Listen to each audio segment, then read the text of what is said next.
marketologists. We have another marketing strategy session, and I have Catherine Evans Nunez. Did I get it right? You absolutely did.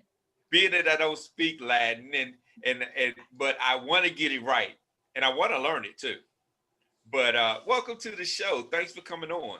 Thank you so much for having me here. I really appreciate the opportunity to deliver value to your network, to your audience, and to have some really fun, engaging conversations. So let's geek out on marketing.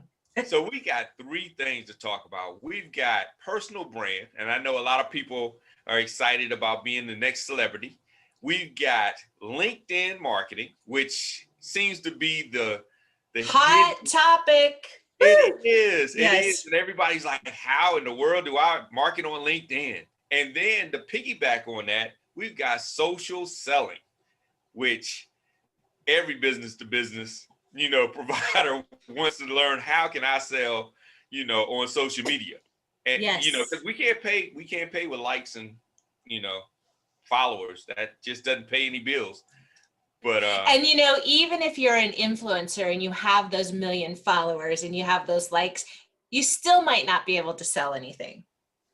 Yeah, but that's the funny part, that many people don't know that, some of those people have a lot of following but aren't selling, but they're comparing their business campaign to these influencers. Yeah. It's apples and oranges. And I don't have the statistics today, but there's only one Angelina Jolie. There's only one Prince William, and the odds of, and I don't want to put you and I on any lower track, but the odds that I'm going to be the next Angelina Jolie or you're going to be the next Prince William is pretty much zero. Yeah. So comparing ourselves to that is using somebody else's yardstick to measure our own success. And that's really something that we have to be careful with. It is. And I a lot of times talk to businesses, and whenever I talk to them, I let them know that I call it chasing Amazon, because a lot of businesses want to compare themselves to the Amazons, the Walmarts, the Home Depot. Different ball game. You got people with unlimited marketing budgets that they can leverage. You've got people with inside representatives inside of some of these larger advertisement platforms that they can call personally and say, hey, my ad isn't working right. Can you fix, Like their one and only job is analytics review, right? They just look all day long, what are my KPIs and what are my metrics and how am I going to make it better? And that's all they do. And so that's not where most of my target market is, right? I consult B2B service-based entrepreneurs. And those tend to be solopreneurs, a speaker or a coach or someone that exited corporate America, or they've been coaching and consulting for a while and they need to pivot now in the new world that we are in. They were a stage speaker and they sold from the stage. So those people, right, if they haven't built their company to the multi-million dollars, they're really looking a little farther down the road than where they are today. And it's interesting because they can have a very comfortable lifestyle without having the millions of followers. They can really, have a handful of loyal followers and make a very good living doing that. And I think that's very important to understand. It's not the quantity of how many followers you have, it's who's following you. And, that brings me into the personal brand. How do you develop yourself as an expert or authority with your personal brand? Is it, something as simple as you look the part, or is it that you have to have the huge credentials and the big client base? How do you develop a good personal brand? One thing I like to say, it's very cliche, but you have to know yourself to grow yourself. So I really do start all of my clients at the same square. And that is understanding what you stand for and understanding what you stand against in your own personal life. Because we're talking about right now, for the most part, the solopreneur, right? Or the person that's just scaling their business. Maybe they have 3 to 5 contractors, or they have a virtual assistant, or maybe they even have their first employee, whatever. But they need to understand that they can't be all things to all people. So we Okay. start at square one with really understanding your psychology of your brand archetype. And Okay. once you understand that, then a lot of things in your life tend to make more sense. And you begin to form a sense of clarity in who you are. And then you can say no to more things and yes to Okay. the right items that will help move you forward in your business. So let's look at Yeah. you for let's look at you for a second, with you and your personal brand. So you're showing up today with a bright red color, right? So that's like a power color.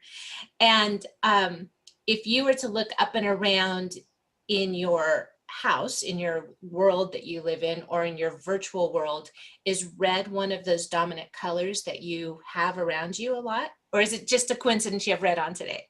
It's a coincidence. That's interesting because my brand colors are actually blues. And that's very Blues. interesting. Yeah. Well, do you see my painting? Reds and blues are bold colors. Yes. So, Yes. so it's and we're not getting into the psychology of color, but I'm just talking about understanding. When you're looking at your personal brand, you create a sense of awareness and you become more conscious. Wow, how am I showing up in the world? I'm Yeah. not telling you to go change your closet, right? Yeah. But I'm just saying, understand how you're showing up in the world, making sure that how you show up online and offline are consistent. Okay. If you're preaching about religion and family values, I'm not going to catch you on your personal Facebook page taking pictures of hanging in a bar with a bunch of single people, right? Yeah. And you separated from your wife 6 months ago.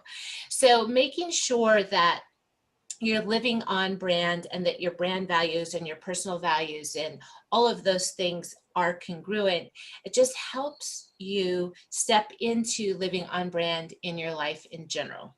And so the personal Okay. brand is very important, because then once you establish that, your brand archetype, your brand, your visual world that you want to take people into, then I usually move my clients forward into understanding what they want to be known for in the world.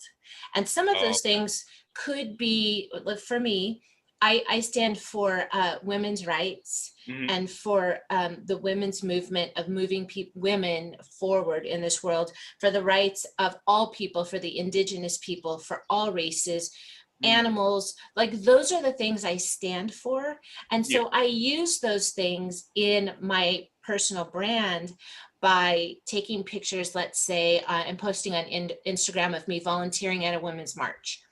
Or I have a rescue horse. So I take pictures in my dress and boots of me with the horse. So I weave some of those things that are super important to me into my brand, so that I give Okay. my overall persona more depth. People then start to connect with you. Like, oh my Okay. gosh, I have a horse. I have a horse. I'm rescuing horses, or I used to take horseback riding lessons when I was young. So they find Okay. some different emotional place where they can connect with you. And it's not, I didn't give away Hmm. my life. I didn't give away the names of my children or their social security numbers or where they go to school. I just gave a little peek into those things that I stand for. And Okay. it just helps. It helps with all different types of things. It helps with attracting. That's when I like to say you use your personal brand as a client magnet. You start to attract Okay. your tribe and the people that feel like they know you. Before they get you on the Okay. phone, before you speak to them, they've been following you and watching you, and they feel like they know you, so that when the time is right, and you say, Hmm. let's hop on a 15-minute call, I think I can help you with that, I just read your ask. They're like, they Okay. say yes because they already feel like they know you. So it Okay. takes some of that uh, cold calling, if you will, away, because you've Okay. built a personal brand. They get to Mhm. know you, and now they can connect with you on a different level. That was a Okay. long explanation. Well, no, that was great. I mean, because it brought up a question: how much of it is, I would call it scripted, and how much of it is organic lifestyle shots? So you know, with social, you have so many people that have scripted shots. Either A, they're so overproduced professionally, or B, they're in front of I don't A rented Maserati or Yes. Yeah, I didn't want to say it, but I'm glad you did. I'm glad you did. I mean, they're living this fake persona. And so, how, especially when you're dealing with business to business, Mhm. um, how much of it should be scripted or how much of it should be just real life, organic lifestyle shots? So that is a complicated question and answer, Mm, because one of the things that I believe is that an entrepreneur on their journey, they need to realize and understand that where they are is exactly where they need to be on their journey. okay. So there's certain pictures you can take of I want a Porsche. Like, Hmm. let's say I want a Porsche, and I'm going to go to the Porsche dealership and I'm going to take a picture of myself in this Porsche, and I want to post it on social media because that's my goal. But then the post that you might put around that picture is Hmm. talking about the journey that you're taking to get the Porsche. Okay. So you can use that type of a post to engage your personal story or your personal journey, so that once again, you might call somebody out and they're like, I want a Porsche too. Like, I'm going to go to the Porsche dealer and take a picture now and talk about, this is the kind of car I want. So Okay. there's a place where you could use photos, lifestyle photos like that in Hmm. your message or in your personal brand lifestyle, but not to brag, to use it as inspiration that this is what I'm working towards. And when I have that money in the bank, I'm not even sure I'm going to buy it, but it's a symbol of something I'm working towards. Okay. And I would say that you could use that type of a post on an Instagram Okay. or a Facebook, maybe not a LinkedIn, unless there is a life story or a success story or something that's associated with it. Okay. Okay. And so you're basically saying, when you're using these platforms, leverage them differently, not one size fits all when it comes Yes. to posting. Yes. Yes. So one of the things also that that I work with people is to understand what your goals are. So every Okay. day when you sit down and you're going to write social media posts, like, Hmm. what's my goal for being on social media? Okay. Somebody said, like, here's a good one. Well, I don't want to go sideways. I would say Clubhouse, like, that's a whole nother conversation. Yes. Just That's because big. it exists Yes. doesn't mean you need to jump right in it unless your target market's there. Like, you need to understand what the long-term strategy of being on that platform is. But Yes. you have different strategies for different platforms. For example, my target market, we've already identified what it is. Well, they're on Facebook to watch cat memes and protect, have fun with their friends and family.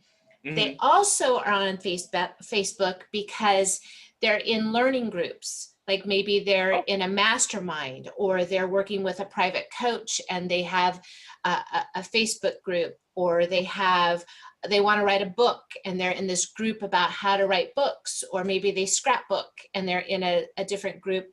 So it's more of it could be a hobby or a growth reason that they're on Facebook. okay. They're on LinkedIn because they're using it for sales, Okay. or they're looking for someone to work with, or they're Hmm. just literally trying to grow their network so that they can network with people. Okay. So somebody on Twitter might want to be, maybe they're political activist, or they really quick want to get an opinion out to somebody. So they use that would serve an audience that's quick with opinions, or they're out doing something and they know that their target market and their decision makers are there, so they Okay. can quickly interact with them. So just understanding what's your goal. Am I building my brand? Am I educating my audience? Am I running an ad? What's your goal for being on that platform? And then nail the platform Okay. Okay. before you try to be all things to all people. Okay. Okay. That makes a lot of sense. So when you're nailing LinkedIn, because that's the one that I think is challenging because it is so professional and business to business. What would be some of the strategies that you would recommend when leveraging LinkedIn? I mean, their platform, whether it's advertising or just social posting or interacting with people, is totally different. Like you said, they're there to network, to do business. You know, it's a lot different than if you're on Twitter or Facebook or Instagram. You know, it's a lot different. So how would you say approaching LinkedIn messaging and LinkedIn marketing? What would you recommend in that aspect? For some reason, I don't like the term LinkedIn marketing, because that makes me feel slimy, that I'm there to sell to somebody. And so LinkedIn for me is building your subject matter expertise Okay. so that your target market knows who you are, they know who you serve, and they understand what the outcome is of working with you in your business. Okay. So how am I going to take that audience on that journey? How am I going to create this brand awareness, this subject matter expertise, and draw my people to me? And that's where the strategy comes in, Okay. with understanding what's your goal for being on LinkedIn. and it's bigger. So with social selling also, I'll kind of branch into that, because social selling is a top of funnel. I speak with my hands. Okay. It's a top of funnel activity that's more prospecting. Okay. So you are creating the subject matter expertise. You're using it to look for your target market. You're identifying who they are. You're building a strategy to see how active they are on LinkedIn. You're listening to the brand mentions that they're talking about. You can find other decision makers on it. So it's really can be a research tool, and that's really a prospecting tool. So social selling is finding, connecting, and engaging with your target market. But actually, how many sales are you going to make by throwing up in somebody's inbox, right? You're not spamming them. Yeah. You're educating them, and you're moving, you're moving them along the buyer's journey, so that when you're ready for the offer, when they're ready to reach out, when they know they have a problem and they've identified that you're the person, or your brand is the one that can solve that problem, now you're top of mind, because they've seen your posts, and they're going to reach out to you. Like, I think you have a problem. I think you can solve my problem. I now know, I'm aware I have a problem. I've researched the different solutions. I've looked at all of them, and with your post, you've given me a compelling reason why your solution would be better for me. Now I'm super aware, and I'm ready to work with you. What would that look like? And then those conversations you have offline, you have those conversations on the phone. And that's a great point, because I know my inbox is filled with people that are offering me services that I don't know, never really met. We may have connected on LinkedIn because of the connection, but all of a sudden it's like, hey, I want to set up a meeting and talk to you about, whatever the service would be. And I'm like, why would I do that? Especially sometimes it was funny, because early on, this is years ago, I still get them. I would get a lot of them about a service that I actually provided. Yes, I And I get was those. like, you didn't even read my profile. I mean, why would you offer that to me? And that's what I do. And so, I knew that they were just copying and pasting and just sending it to everybody. Mm-hmm. Um, and so that is very important, becoming an authority on LinkedIn. And I think that's changed so much, because back in the days, you could do the question and answer. And I love the question and answer segment of LinkedIn, but they Mm-hmm. took that away. And groups isn't what it used to be on LinkedIn. I mean, groups basically, you just kind of crickets. You're kind of just I there. used to be active in groups, you're right, but now it's like it's one more thing. I really think LinkedIn missed out on groups. Facebook does a much better job of groups. Yeah. And now people are even moving away from groups and building Slack channels. Yeah. Yeah. So there's a change. There's a change a coming for sure. And so that's one of the biggest complaints I hear from my audience. I do a lot of speaking, and they say, I'm so tired of the spamming and everybody trying to sell me. And I say, why did you connect with that person? Like, did you just accept their connection because they sent you a connection request? Protect your network. You can only have 30,000 people in your Okay. network. So in my opinion, the only 3 categories you should have a connection with is someone that is a prospect, Mm-hmm. someone you might consider buying from in the future. Okay. Colleagues and people you used to work with, that's family and friends. Let's just say that's maybe I'll change it to 4. Okay. And then other people that you might want to follow and learn from. Okay. All the other people are just noise. So if you're getting spams in your inbox, take them out of your network. If they're not providing value to you daily or weekly or whatever, take them out of your network. Okay. You That don't makes need them sense. there. It's okay. Yeah. Okay, and so here's an interesting conversation I had through I get a little bolder the more I'm on LinkedIn. People tell me I'm too nice. So I had a connection with this woman, and she's like, my client list is full. I don't need you to sell me anything. She accepted my connection request, and then her response back, I'm full. I don't need you to sell me anything. I don't want to set up an appointment with you. Nice to meet you. And I'm like, okay. And so LinkedIn is a business networking platform, Yeah. right? And so what's the definition of business?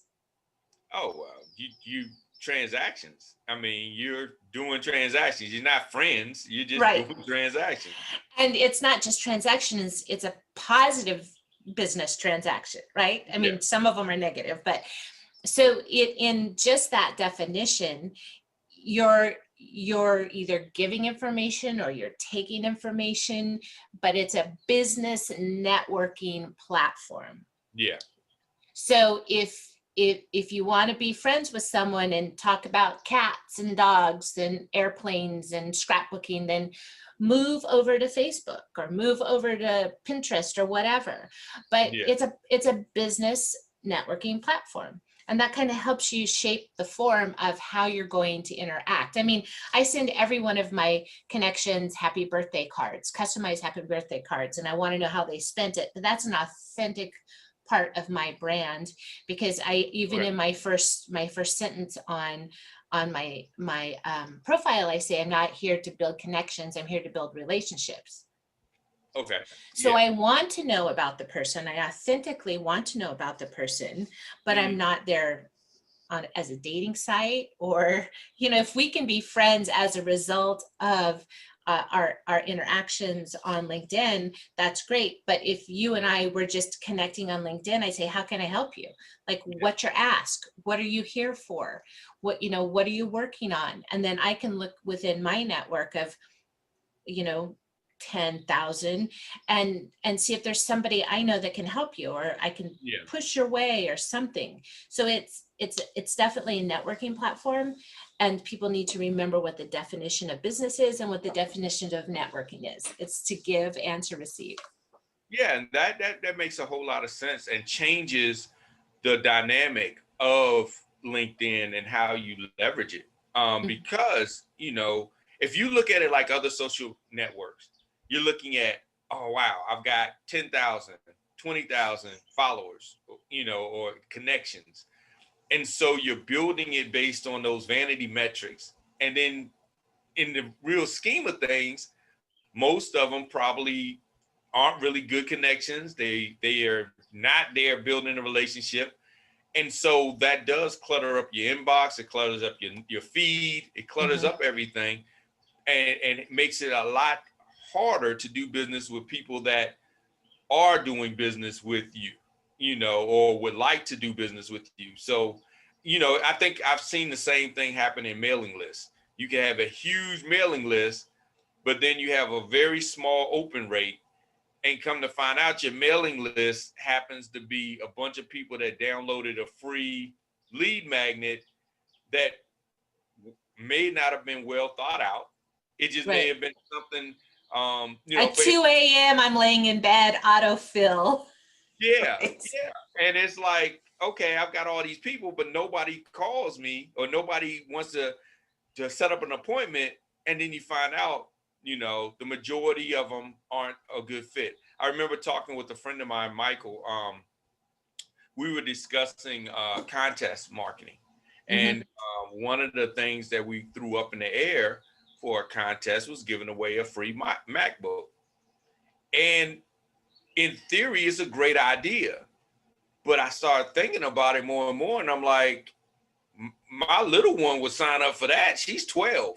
She was like, I want a free computer, So I mean, it would get good results number wise, but majority of them would have no interest in anything being offered by a business to them.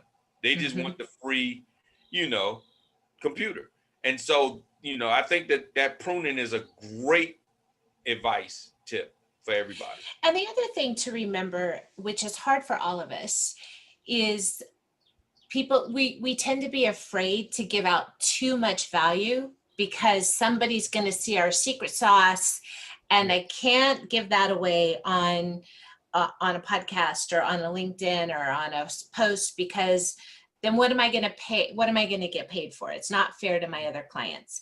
But unless you have super fans that read every single thing that you do, you have to provide value to your target market. You have to understand what pain they have, and you have to give them a solution to that problem.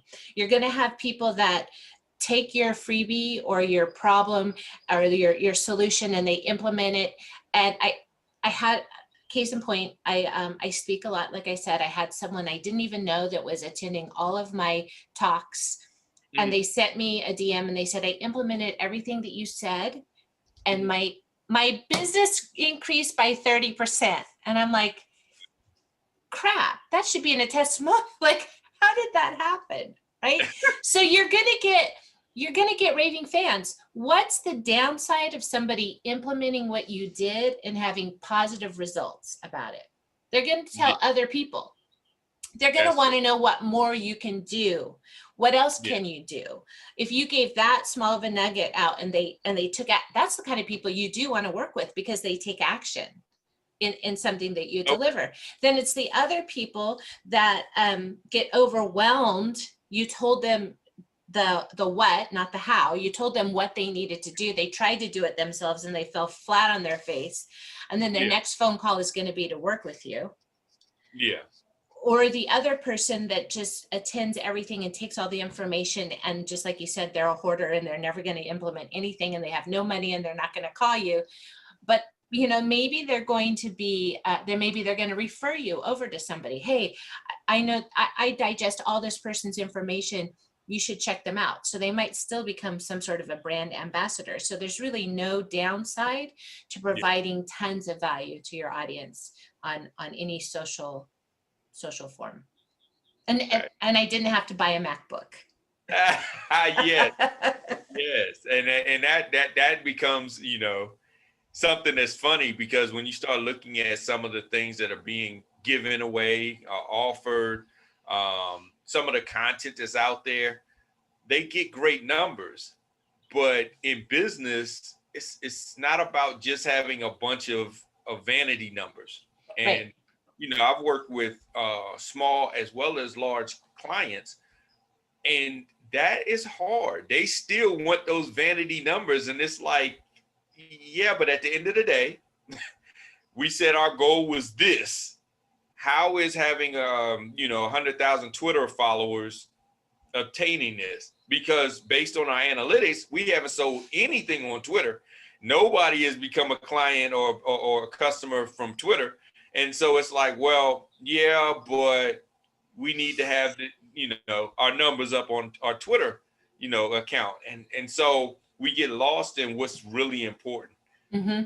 So, and I've done it too. I'm gonna be honest. The first time I did it, well, probably not the first time.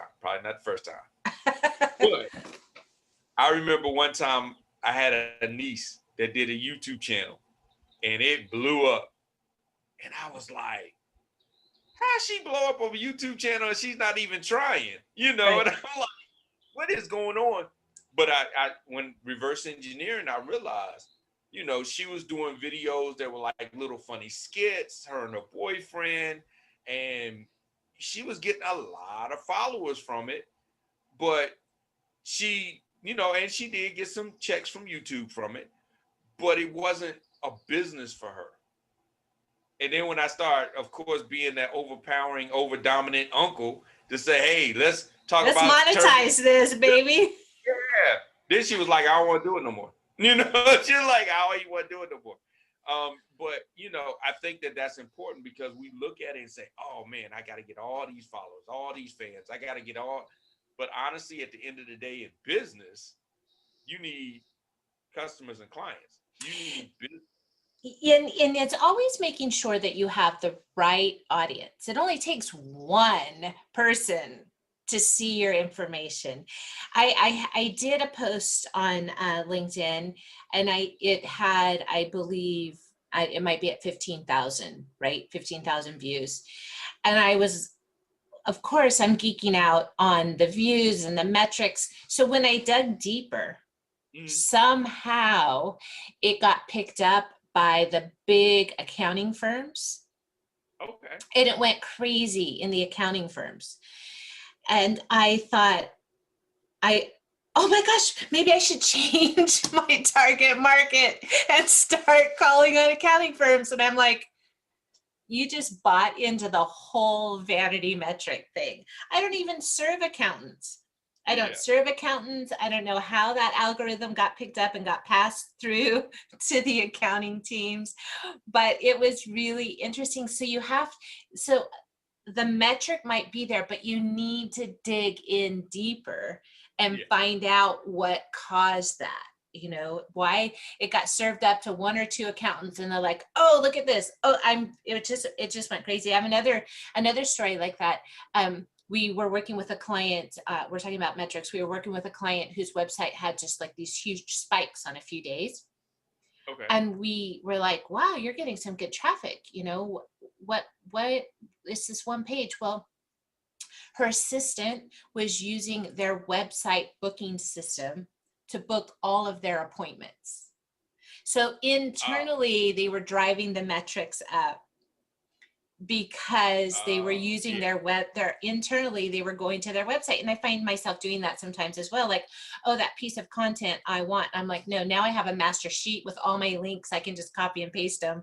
I don't need to go hit my own website all the time. So, data is great, but really digging in the data, understanding what you're going to do with it, and then making a strategy to repeat it or to not repeat it. Data is really good. Use data to your benefit. It goes back to what you said too. Knowing yourself, knowing exactly who you are and who you service. Mm-hmm. You know, and that helps when you look at the data and say, okay, is this something that makes sense? You know, or is it something that just is nice to know? You know, yeah, that's nice, but that's Yeah. not who we So, service. so listeners, if you're an accountant, call me. All of a Said, sudden, give her a call. but it is. Now I did open up by saying I work with B2B service-based entrepreneurs. So an accountant is providing a service, and for the most part, they're business to business. So I could be missing out, but it's really not my niche. It's not. I run from that. While although I'm a scientist by education, um, taxes are my nemesis. I just couldn't even imagine playing in that circle. Yes, that makes your head hurt even saying the word taxes. Yes, Like, oh, yes. And when I was in corporate America, when I was young, uh, even getting my expense reports done on time was a pain until I became a manager, and I'm the one that had to make sure everybody got them done on time. So yeah, numbers, I just don't see myself working with the numbers people. well, let's get into some numbers. Let's talk about your S cubed. The S cubed methodology. And so S cubed, scientific again, is social selling strategy. So S to the third power, S cubed. And then the cubed part is my 5-step framework for building a social selling strategy, which is what we just talked about. Create a compelling personal brand, a compelling personal digital footprint. And then what we just said, understand your goals and why you're even opening up your computer for the day. Like, what am I going to do? Am I going to go down a rabbit hole and click on Facebook all day long and never get anything done? B is build your target market. We talked about that as well. Understand who you serve, what Yes. business problem you solve, and the outcome of working with you. E, we talked about as well, engagement. How are you going to match your content to the buyer's journey and making sure that you're measuring those metrics? And then D is develop offline relationships with your online connections, which is ultimately getting them on the phone and closing the deal. How are you going to take all those vanity metrics? How are you going to take those people from this top of funnel and move them actually into a closed deal? So that's the framework for working with me, and we go through all of those different steps in a 12-week program. Okay. The 12-step All right. program. Maybe I need to add 13. So it's 13 weeks. Yeah. Steps. Yeah, the 12 steps. You might have some confessions coming through. Right. So that Okay, there are 13 weeks because we don't call the onboarding call as part of the week. So there you go, 13 weeks. So that makes sense. So I mean, you've given a great overview of how to look at approaching, social media when it comes to business selling, and taking back some of the myths, some of the stories, some of the pictures in front of the Maseratis, and saying, okay, if you're looking at doing business, you want to know yourself first. You want to know your audience. You want to know what you can deliver. You want to build authority by giving out good information and not being scared of that.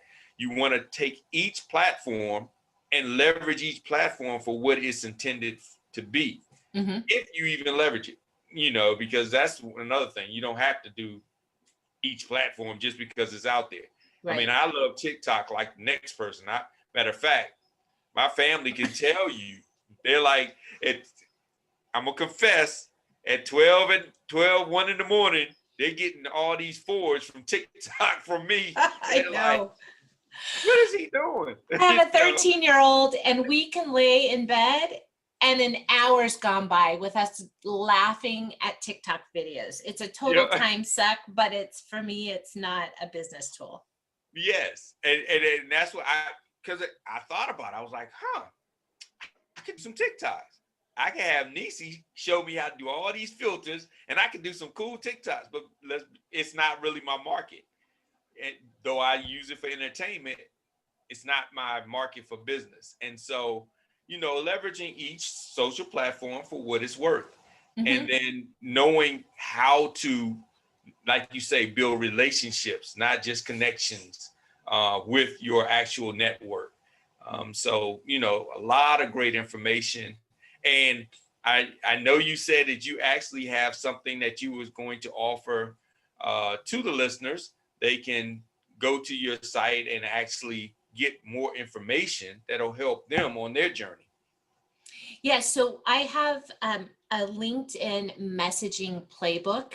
I saw all the people that were spamming and throwing up, and everyone was saying the same thing on LinkedIn. So I wrote a messaging playbook that has different funnels that you can follow. Now, please, you guys, if you get the ebook, do not copy and paste. It is a template that I want you to think about how you would reword it and send out to your target market. But so it's an ebook. I have a free download of the top, I can't even tell you how many messages there are, but message formats. So for free, so you can download a page of that and use those templates for free. Okay. And we can put the link in the show notes so that people can access it and see what it is. And it's a $9 book, so it's not a big, huge purchase, but you can get the download for free of all of the common. I just took a whole plethora of messages. I have a swipe file, right? So I geek out on messages that people have sent me, and then I copy them and I put them over and then I reword them. So I have that for you as a gift. Okay, and it's funny because you'll probably get a bunch of people and you'll be like, wait a minute, that's my template. Wait a minute. No, here's the thing. I did. I got a message from somebody that was my message down to the exact check marks and everything. And I was like, okay. I'm like, you know how they say, what is it? Copying is the best form of flattery or whatever. Yep. Exactly. Yep. You're like, well, it works. They're using it. Yep, they're using it. Wow. That's good. That's amazing. Well, thanks so much for coming on and sharing so much with us.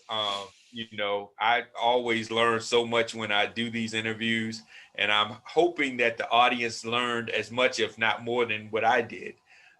You know, there's some things that I probably should rearrange. Maybe I shouldn't do so many dances on LinkedIn. No, I don't dance. My little one told me never dance again, ever. I tried some of those challenges with her, and she was like, no, don't do it. So I mean, it's okay to throw in once in a while just to give your audience a laugh. You know, don't be afraid. The thing is, don't get stuck.